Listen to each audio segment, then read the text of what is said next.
네, 앞으로 11월 한 달간은 설교와 강의 그 중간 어디쯤에 있는 설교를 하게 되지 않을까 싶습니다. 내년도의 사역을 계속해서 고민하고 또 기도로 준비하고 있는 중인데요. 내년도 사역을 준비하면서 우리의 고백교회의 정체성은 무엇일까를 많이 지금 생각을 하고 있습니다. 그리고 그 가운데서 하나님께서 주시는 은혜들이 많이 있어서 이번 한 달 동안에 이제 주일 설교를 통하여서 우리 고백교회는 이제 어떠한 교회가 되어야 할까, 우리가 어떤 교회를 함께 세워 나가야 할까를 이제 개혁교회와 그리고 고백교회라는 시리즈로 연속 설교를 하려고 합니다. 오늘은 그 첫 시간으로 갈라디아서 말씀을 가지고 우리가 하나님의 은혜를 따라 이제 한 교회로 모였잖아요. 하나님께서 우리 한 사람 한 사람을 부르셔서 이곳 가운데서 예수 그리스도의 몸을 이루게 하셨는데, 그렇다면 이제 우리가 하나님의 부름을 받은 성도로서 함께 힘써 나가야 할 것이 무엇인가를 이 말씀을 통해 살펴보고 은혜 나누기를 원합니다. 제가 7절 말씀을 다시 한번 읽어드리겠습니다. 다른 복음은 없나니 다만 어떤 사람들이 너희를 교란하여 그리스도의 복음을 변하게 하려 함이라. 아멘. 갈라디아서가 쓰였던 시기는 많은 사람들이 아마 서신서 중에 가장 먼저 쓰여진 책이 아닐까라고 이야기를 합니다. 그렇다면 이제 AD 한 60년, 70년 경에 쓰여진 책이 됐는데요. 초대교회 당시입니다. 그런데 이 편지에서는 다른 복음에 대한 이야기를 바울이 꺼내고 있습니다. 이 부분을 생각을 해보면 초대교회 때부터도 교회 안에서는 늘 거짓된 가르침, 이단들이 이렇게 들어와서 공격하는 일들이 빈번하게 있었다라는 사실을 알 수가 있죠. 지금 시대도 그렇잖아요. 지금 시대도 신천지, 하나님의 교회, 여러 정말 뉴스에 오르락내리락하는 그런 이단의 문제들로 인하여서 사회가 굉장히 좀 혼란스러워지는 일들이 있는데, 그거는 사실 교회의 시대 언제나 그랬습니다. 지금 시대만 유별난 게 아니라 처음 교회가 세워졌던 그 초대교회 시대 1세기부터 지금까지 계속 어느 시대에나 이단, 잘못된 가르침, 거짓 가르침으로 인한 진통이 교회 안에는 늘 있었던 것입니다. 그래서 우리가 교회로 모였을 때 교회가 해야 할 여러 가지 일들 중에 교회가 해야 될 일들이 많이 있잖아요. 예배도 드려야 되고, 또 성도의 교제도 해야 되고, 또 성례와 같은 세례와 만찬, 성찬도 해야 되고, 또 오늘 우리가 방금 전에 나갔다 왔던 것처럼 복음도 전해야 되고, 또 선교도 해야 되고, 여러 가지 일들이 교회가 주어져 있는 사명들이 많이 있는데, 그 중에 우리가 빼놓지 말아야 아주 중요한 교회의 사역 중에 하나는 바른 진리를 수호하는 것입니다. 그러니까 예수님께서 우리에게 가르쳐 주신 그 가르침, 그 진리의 말씀을 우리가 바르게 지키고 또 선포하고 또 교육하고 배우는 일, 이것이 교회가 정말로 중요하게 놓치지 말아야 할 사역 중에 하나입니다. 갈라디아서를 보면은 지금 바울은 다른 복음을 따르는 것을 내가 이상하게 생각한다라고 이야기를 합니다.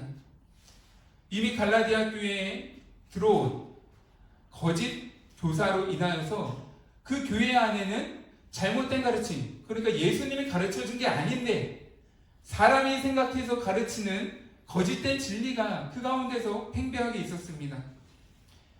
우리가 지금 보지는 않겠지만 갈라디아서 전체를 보면은 그것이 무엇이었냐 하면은 그들은 예수 그리스도의 그 십자가를 부정하는 것은 아니었어요. 그러니까 거짓 교사들이 가르친 게 십자가는 거짓이다, 우리에게 다른 구원의 방법이 있다, 그런 이야기가 아니었죠. 예수님의 부활은 거짓이다, 예수님은 부활하신 적이 없다, 이런 것을 부정하는 것은 아니었습니다.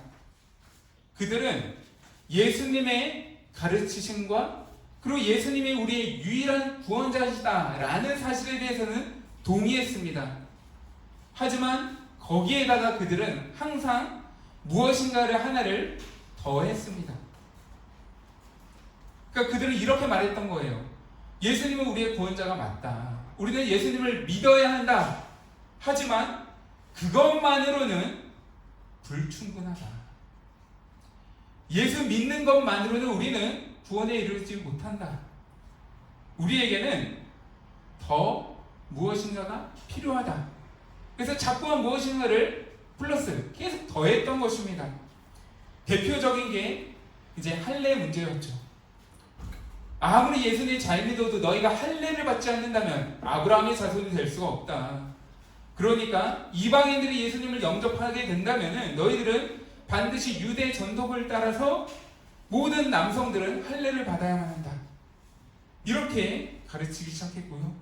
또 누군가는 절기를 지키는 문제, 그러니까 유월절, 초막절 이러한 3대 절기를 지키는 문제에 대해서 너희가 이것들에 대해서 순종하지 않는다면 하나님의 자녀라 부름받을 수 없다 라는 식으로 거짓된 가르침을 교회 안에 침투하기 시작했습니다. 그리고 그러한 가르침 안에서 늘 현혹되는 성도들이 생겨나기 시작했습니다. 그리고 성도가 현혹되면은 결국 그 다음은 교회 안에 여러 가지 갈등과 분열이 생기는 게 당연하겠죠. 그래서 이제 다른 복음에 대해서 바울은 그런 건 없다라고 선언하면서 8절 말씀에서 아주 강력한 이야기를 합니다. 제가 8절 말씀을 한 번 더 읽어드리겠습니다. 그러나 우리나 혹은 하늘로부터 온 천사라도 우리가 너희에게 전한 복음 외에 다른 복음을 전하면 저주를 받을지어다. 아멘. 연약한 성도들은 그 거짓 교사들의 가르침 가운데 흔들리기 시작했습니다. 언제나 그렇잖아요. 늘 불안한 마음이 다른 그 무엇인가를 갈망하게 만듭니다. 그냥 건강한 사람이라면, 내가 어떠한 확신을 가지고 있다면은 아무리 강한 유혹과 미혹이 찾아온다 하더라도 흔들리지 않아요. 거기 넘어가지 않을 수 있습니다. 하지만 연약한 성도들, 이제 막 예수님을 알게 된 사람들, 혹은 자신의 어떤 문제로 인해서 불안한 마음, 또 우울한 마음, 여러 가지 염려하는 마음이 있는 성도들 같은 경우에는 이런 거짓 교사들이, 야, 너가 가진 그 믿음 부족해, 너 아무리 예수 잘 믿어도 이거는 구원 못 가는 믿음이야 한다면은 흔들릴 수밖에 없겠죠. 사실 요즘 시대에도 이런 것들이 참 많이 있지 않습니까? 제가 이번 한 주간 동안 유튜브로 이것저것 찾아보기 시작했는데 참 유튜브 세계에서도 그 거짓, 그 미혹하는 그런 영상들이 참 많더라고요. 네. 한때 저희가 한참 신학을 배우고 할 때는 신사도 문제, 그러니까 엄청나게 화려한 집회를 하면서 그 가운데서 막 뜨거운 성령의 불이 막 임하는 것처럼 막 이야기를 하면서 이제 금가루, 막 우리가 정말 하나님의 성령의 은혜에 충만하지만은 막 하늘에서 금가루가 내려온다, 이빨이 아말감에서 금이빨로 바뀐다, 이런 것 때문에 이제 한참 교회를 혼란스럽게 하는 일들이 있었는데, 지금도 이제 유튜브에서도 여전히 그런 것들은 많이 있고, 또 보셨는지는 모르겠지만 요즘 박모 전도자라고 해가지고 귀신 축기 사역을 하는 그쪽도 아주 좀 난리더라고요. 네.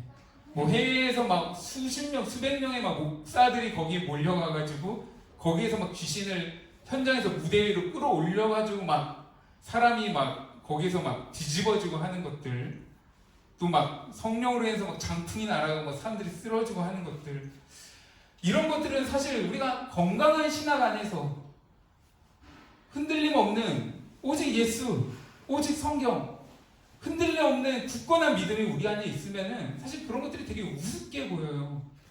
저게 지금 뭐라고?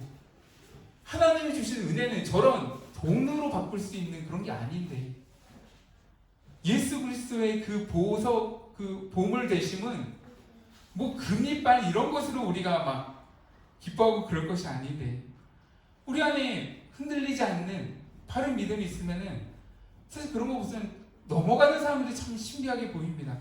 이상하게 생각됩니다. 그런데 거기 보면은 이제 대형 집회를 이루고 있죠, 늘.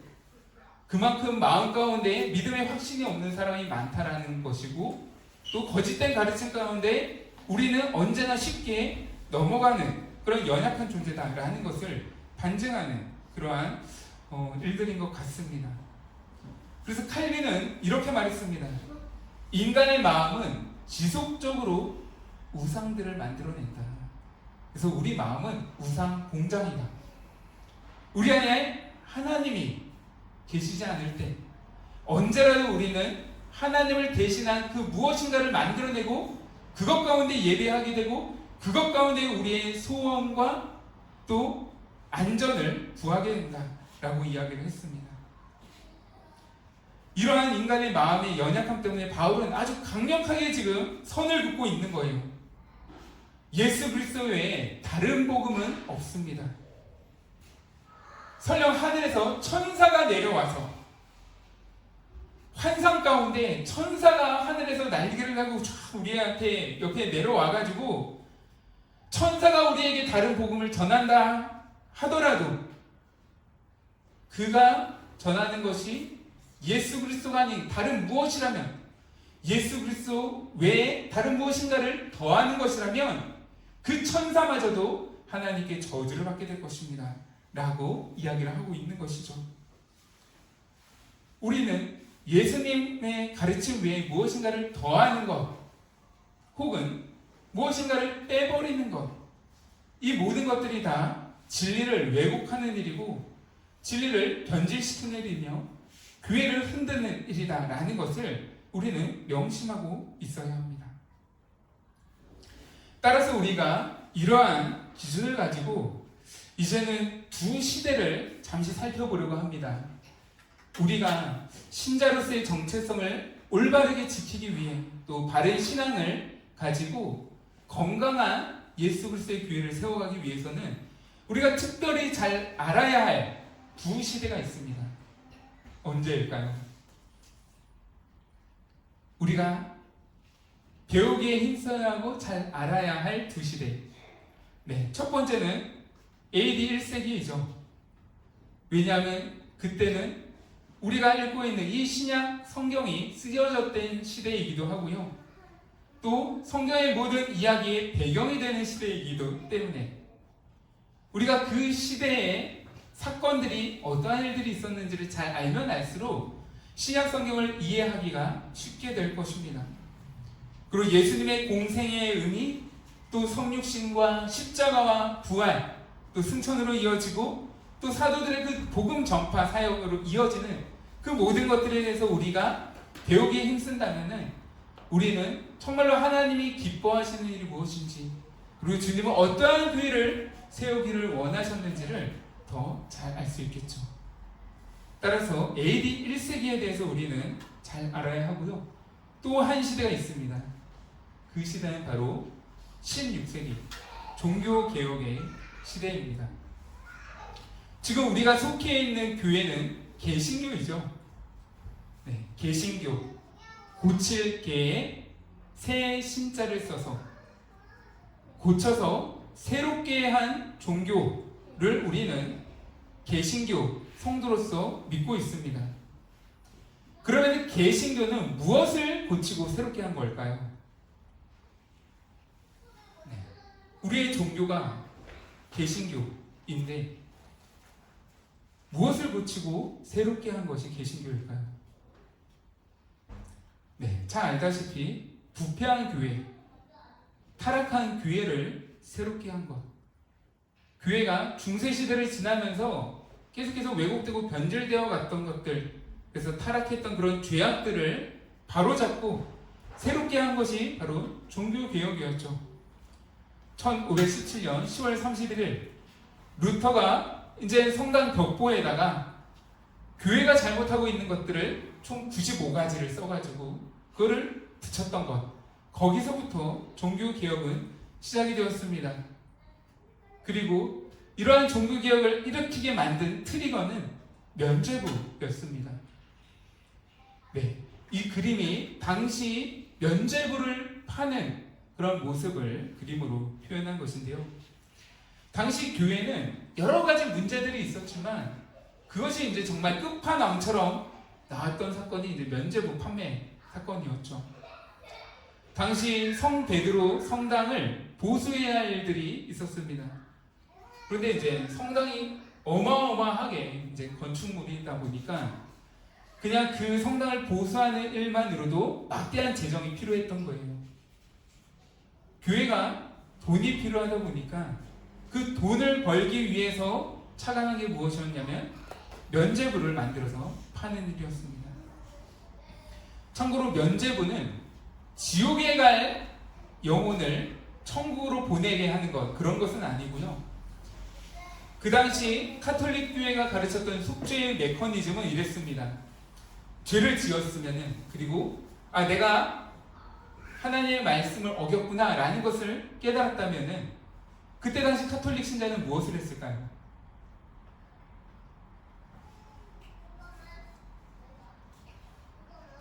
내가 죄로 인해서 마음이 괴로워졌어요.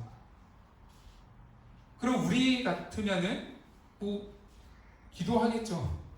꼭 교회 안 나오더라도 뭐 집에서 기도를 하든가, 아니면 교회를 찾아와서 기도를 하든가, 아니면 뭐 예배 때 이제 생각나는 죄들을 기도를 하든가, 우리는 그렇게 할 텐데, 그때 당시에는 나의 죄를 깨달았을 때 그것을 해결할 수 있는 그런 메커니즘은 무엇이었냐면 사제를 찾아가는 것이었습니다. 그 사제를 찾아가서 자기가 지은 죄를 고해성사하는 거였죠. 사제 앞에 자신의 죄를 다 고백하고, 그러고 나서 사제로부터 죄 용서의 선언을 받습니다. 너의 죄가 주 예수 그리스도를 통해서 모두 사함받았다라는 그러한 죄 사함의 선언을 사제로부터 받게 돼요. 그런데 이러한 죄 사함, 용서를 선포할 때 그것으로 그냥 단순히 너의 죄 문제가 단순히 해결되었다로 끝나지 않고요. 카톨릭에서는 보속을 부과했습니다. 이 보속이라는 것은 무엇이냐 하면은, 하나님은 우리가 죄를 자백할 때 그 죄를 예수 그리스도의 피로 깨끗하게 용서해 주시지만, 우리가 죄를 지었을 때 그 죄로 인한 폐해가 있을 수 있잖아요. 내가 누군가에게 사기를 쳤어. 그랬을 때 내가 잘못했구나. 그걸 가지고 고해성사를 할 때 죄 문제는 용서를 받을 수 있지만, 내가 사기를 침으로써 금전적으로 손해를 받게 된 그 사람의 문제는 여전히 남아있잖아요. 그래서 보속은 그걸 하는 거예요. 너의 죄는 용서함을 받았지만 너는 그 죄로 인한 피해를 보상하는 행위를 해야 된다 라고 하면서 사제가 이제 어떤 식으로 그 죄를 보속할지를 말을 해줬습니다. 그러면은 성도들은 그거를 잘 수행해야지만 죄 문제가 해결이 되는 것, 그렇게 이해를 하고 있었어요. 그 죄의 보속을 하는 행위로서는 이제 기도 일주일에 몇 시간을 해라, 혹은 금식을 해라, 혹은 뭐 가난한 자들에게 무엇을 베풀어라, 아니면 너가 잘못한 사람을 찾아가서 이러한 것들을 그대로 갚아주어라, 혹은 심할 경우에는 너가 이제 성지를 찾아가서 거기를 순례해라, 어떤 성물이 있는 곳을 찾아가서 그것을 만지고 와라, 이런 식으로 보석의 행위를 그렇게 이야기로 해줬습니다. 죄의 무게에 따라서. 이게 기본적인 메커니즘이다 보니까 여기에는 여러 가지 문제가 덩달아 발생하게 되었습니다. 예를 들어서 그 죄에 대해서 고해를 했고, 또 보석에 대해서 이야기를 들은 다음에 그 보석을 열심히 수행하다가 갑자기 죽게 되는 경우도 있을 수 있잖아요. 그 보석을 다 해결하지 못하고 죽게 되는 경우, 그렇게 되면 이 사람은 어떻게 되냐? 죄의 문제가 여전히 남아있는데, 그럼 이 사람은 천국에 들어갈 수 있냐 없냐 이 문제로 혼란이 생기게 된 거예요. 그렇게 해서 만들어졌던 게 이제 천국과 지옥 그 사이에 있는 연옥이라는 것이었습니다. 이거는 이 죄의 메커니즘 안에서는 당연히 만들어질 수밖에 없는 것이었어요. 보석의 문제가 늘 사람들에게는 아주 중요한 문제가 되었기 때문에 죄의 문제를 다 해결하지 못했을 때 그것을 해결하게끔 해주는 또 다른 원리가 필요했던 것이죠. 그래서 카톨릭에서는 연옥에 대해서 가르쳤습니다. 이 연옥은 일정 기간 동안에 벌을 받는 장소이다. 지옥에 가지는 않지만 천국에 들어가기 전에 여전히 죄의 문제가 남겨져 있을 때 그 영혼은 곧바로 천국으로 가지 못하고 연옥에서 일정 기간 그 죄의 형벌을 받는 기간을 보낸 다음에 그 모든 죄의 문제가 다 치러졌을 때 그제서야 비로소 천국으로 하나님의 품으로 가게 된다. 이렇게 가르쳤던 것이죠. 그리고 여기에서 이제 면죄부가 생겨나기 시작합니다. 죽은 자의 영혼을 위해서 그럼 살아있는 가족들이 해줄 수 있는 것은 아무것도 없냐? 그때 이제 해결 방법이 있다라고 가르쳤던 것이죠. 그게 뭐냐? 면죄부다. 사랑하는 가족이 지금 연옥에서 고통받고 있을 때 너희가 교회에서 파는 이 면죄부를 사면은 너희가 이거를 돈을 주고 사는 그 순간에 그 영혼이 천국으로 바로 직행하게 된다 라고 이야기를 했던 거예요. 이것을 가장 잘 판매했던 사람이 역사에도 남은 이제 요한 테첼이라는 수도사였는데요. 이 사람은 이제 카톨릭에서 면죄부 판매를 총 책임을 맡은 자였습니다. 그래서 지금도 면죄부 하면은 늘 입에 오르락내리락 하는 인물이 이 요한 테첼인데요. 그는 이 면죄부를 아주 잘 광고해서 교회에 막대한 자금을 끌어모으는 아주 지극히 높은 공헌을 한 사람이었습니다. 그가 판매를 할 때는 지옥에서 고통받는 사람의 그림을 옆에 걸어놨대요. 그러나서 그 그림을 봐라. 너의 가족이, 너의 부모님이 지금 연옥에서 그 끔찍한 불의 고통을 받고 있는데 지금 그걸 그냥 가만히 놔둘 거냐. 지금 당장 이 교회에서 파는 면죄부를 사라. 너희가 이걸 사면은 그 순간 즉시 사랑하는 가족들이 하나님의 품으로 그 영원한 안식으로 들어가게 될 것이다. 이런 식으로 판매를 했던 겁니다. 중세교회의 문제는 정말로 이것뿐만이 아니었죠. 네, 제가 한 그림에서 그 당시 교회가 성경에 없는, 하지만 자기네들의 어떠한 이득을 위해서 만들어낸 여러 가지 죄악들을 지금 정리해 놓은 표를 책에서 가져다가 한번 가져와 봤는데요. 여기를 보면은 결국에는 뭐 하나가 생겨나면 그걸 또 합리적으로 만들기 위해서 또 다른 것들을 만들어내는 그런 것들이 다 연결고리를 짓고 있습니다. 보속을 해야 되니까 연옥이 생길 수밖에 없고, 연옥을 해결하려면 면죄부가 생겨나야 되고, 이런 식으로 계속 연결고리로 이어져 가죠. 그리고 그 모든 것들의 첫 번째 시작이 빨간색으로 표시되어 있습니다. 이 모든 것들이 어디서부터 시작되었냐? 도대체 이 모든 것의 뿌리가 무엇이냐? 무엇으로부터 이 모든 그 폐악들이 생겨나게 되었냐? 라고 했을 때는 가장 핵심은 사제주의였습니다. 사제주의. 사제주의라는 것은 사제의 필요성에 대해서 이야기하는 거죠. 그리고 그 사제라는 것은 하나님과 인간 사이의 중간자를 가리킵니다. 그러니까 하나님께로 우리 일반인들은 그냥 아무나 가까이 갈 수 없다라는 것을 지금 만들어 놓은 것이죠. 그래서 신자가 하나님께 무엇인가를 구하기 위해서는 반드시 사제를 통해서 하게끔 했고, 또 하나님께로부터 무엇인가 은혜를 받기 위해서는 그 또한 사제를 통해서 전달받게끔 많은 것들을 공교하게 그렇게 만들어 놓았습니다. 사제 없이는 어떠한 종교 생활도 할 수 없게끔 만들어 놓은 것, 그것이 중세 카톨릭이 저지른 가장 큰 잘못 중에 하나였던 것이죠. 모든 것들이 사제를 통해서만 이루어졌습니다. 그렇기 때문에 신자들은 교회에 매이는 삶을 살 수밖에 없었습니다. 예수님은 진리를 할지니 진리가 너희를 자유케 할지라 라고 말씀하셨는데, 카톨릭의 모든 교리들은 사람들을 교회에 더 매이도록, 또 사제 아니면은 아무것도 할 수 없도록 만들어 놓았던 것이죠. 사제 없이는 하나님의 말씀을 들을 수도 없었고요, 또 하나님의 은혜가 무엇인지를 알 수도 없었고요, 또 구원을 받는 길로 나아갈 길도 없게 되었던 것입니다. 여기서 이제 오늘날 우리의 믿음을 잠시 생각해 보기 원합니다. 요즘 우리는 어떤가요? 지금 저기 나와 있는 문제, 그리고 그 문제의 근원이라고 말하는 사제, 우리 개신교 안에서는 이 사제주의의 문제가 지금 완전하게 해결이 되었다라고 생각하십니까? 우리가 믿는 그 신앙 안에는 성경적이지 않는 무엇인가를 더하고 빼는 것들이 이제 완전히 다 바로잡혀져 있다라고 생각하십니까? 지금 우리가 교회에서 하고 있는 예배, 이 예배의 형식은 성경적입니까?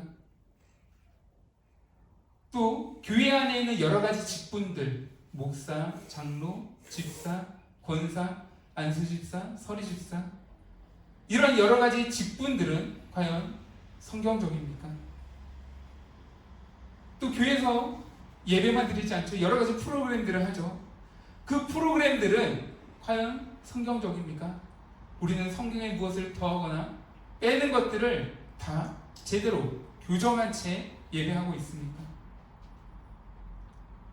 만약 이러한 질문 앞에서 우리 교회는 그래도 좋은 교회니까, 또 뭐 우리 목사님이 설마 성경에 없는 걸 하겠어? 우리 목사님이 설마 우리한테 안 좋은 거를 지금 하고 있겠어? 라고 생각을 한다면은 그것 자체가 제가 볼 때는 여전히 우리가 사제주의 영향 아래 놓여져 있다라는 것을 반증하는 것이 아닐까 싶습니다.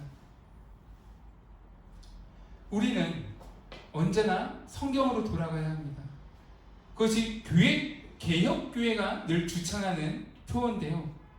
개혁된 교회는 항상 개혁되어야 한다.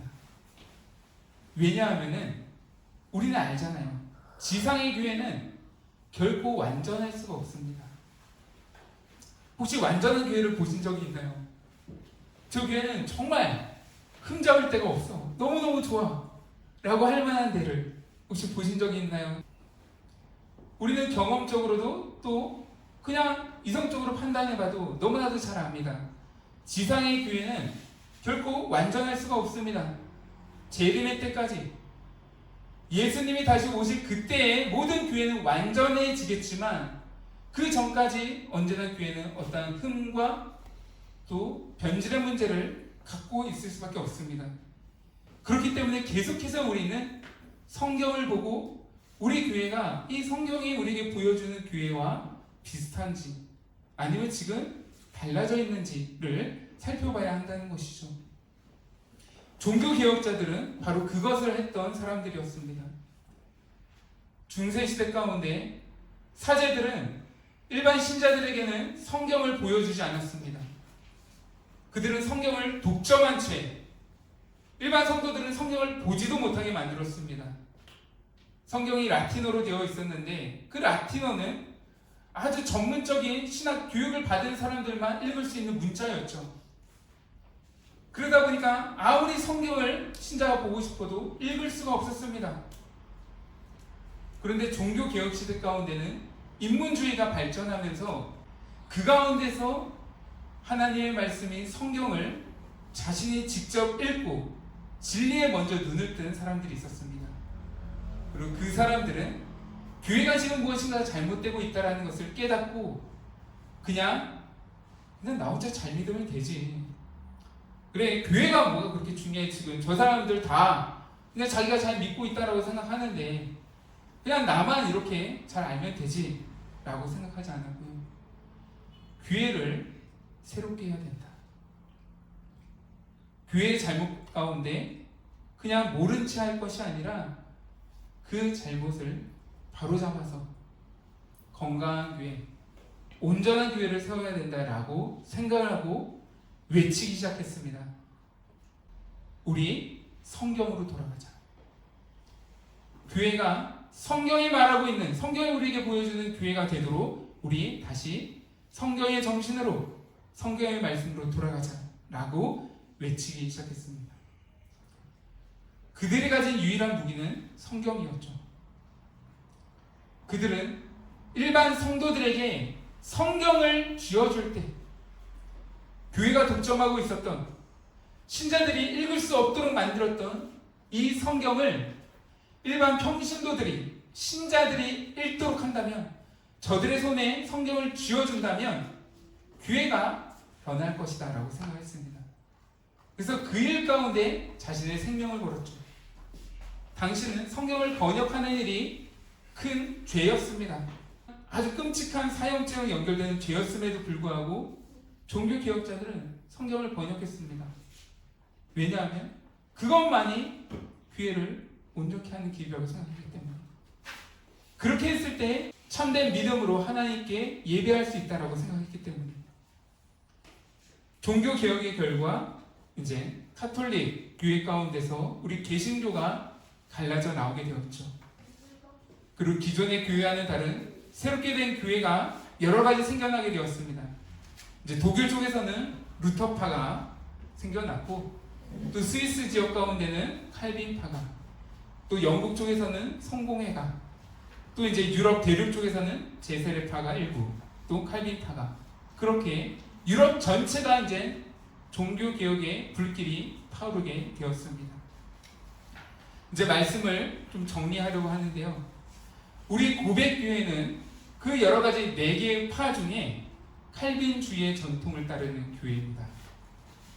그렇다면 우리는 왜 칼빈주의를 따르냐? 왜 루터가 아니고 또 성공회가 아니고 왜 칼빈의 개혁을 따르는가에 대해서는 이제 다음 주에 조금 깊이 다뤄보도록 하고요.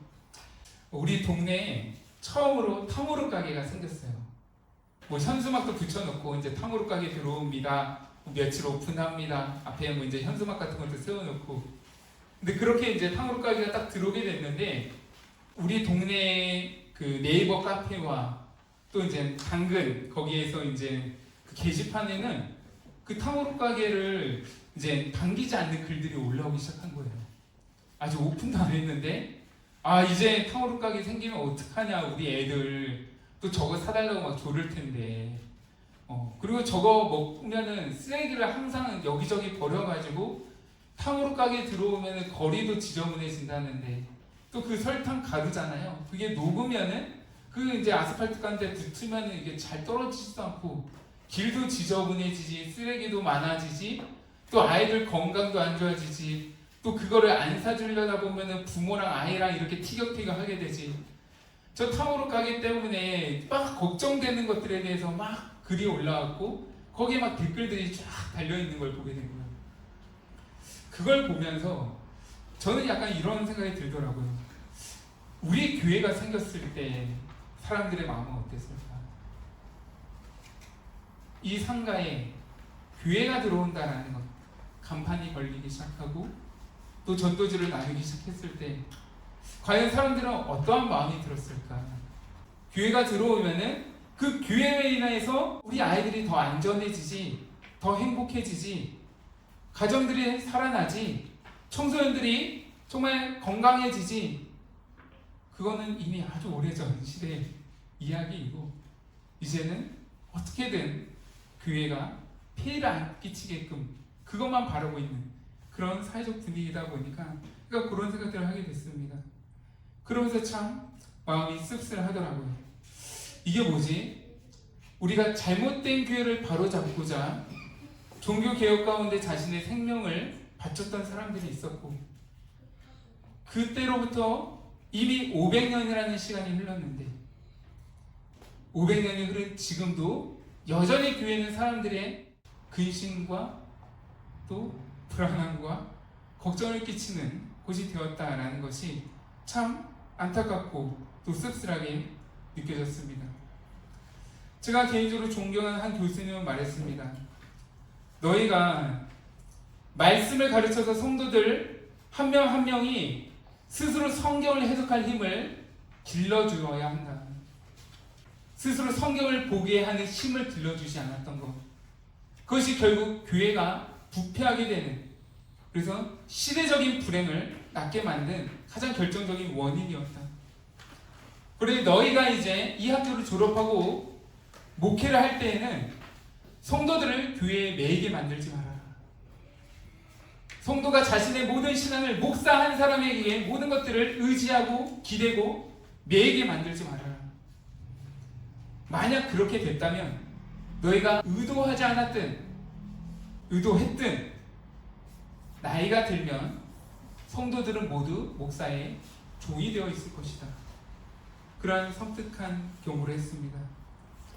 이 시간에 받은 말씀 생각하시면서 잠시 기도하는 시간 갖기 원하는데요. 기도합시다.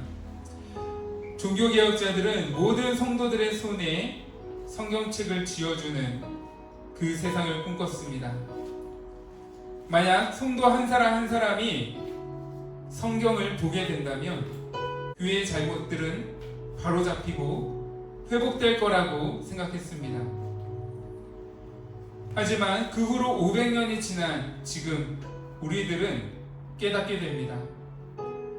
성경이 우리의 손에 쥐어져 있어도 우리가 그 성경을 읽지 않으면, 또 우리가 스스로 성경을 읽고 해석할 힘을 기르지 않으면 개혁은 여전히 요원하다라는 것입니다. 이 시간에 함께 기도합시다.